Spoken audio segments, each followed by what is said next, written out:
కేంద్ర ఆర్థిక మంత్రి నిర్మలా సీతారామన్ తెలంగాణ డిప్యూటీ సీఎం భట్టి విక్రమార్క కలిశారు. రాష్ట్రానికి కేంద్రం నుంచి రావాల్సిన ఆర్థిక వనరుల గురించి విజ్ఞప్తి చేశారు. ఆయా అంశాలకు సంబంధించి గతంలో ప్రభుత్వం రాసిన లేఖలను నిర్మలకు అందించారు. ఏపీ పునర్వ్యవస్థీకరణ చట్టం ప్రకారం తెలంగాణకు రావాల్సిన నిధులు విడుదల చేయాలని నిర్మలమ్మను భట్టి కోరారు. అందులో భాగంగా తెలంగాణ ప్రభుత్వానికి ఏపీ ప్రభుత్వం చెల్లించాల్సిన 408 కోట్ల రూపాయల చెల్లింపును వేగవంతం చేయాలని భట్టి కోరారు.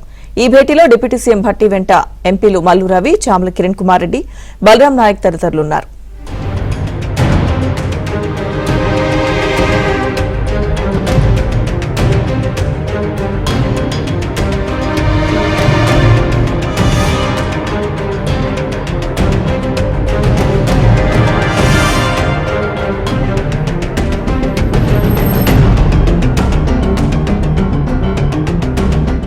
ఏపీ పునర్వ్యవస్థీకరణ చట్టం ప్రకారం తెలంగాణకు రావాల్సిన నిధులు విడుదల చేయాలని నిర్మలమ్మను భట్టి కోరారు. అందులో భాగంగా తెలంగాణ ప్రభుత్వానికి ఏపీ ప్రభుత్వం చెల్లించాల్సిన 408 కోట్ల రూపాయల చెల్లింపును వేగవంతం చేయాలని భట్టి కోరారు. ఈ భేటీలో డిప్యూటీ సీఎం భట్టి వెంట ఎంపీలు మల్లు రవి, చామల కిరణ్ కుమార్ రెడ్డి, బలరాం నాయక్ తదితరులున్నారు.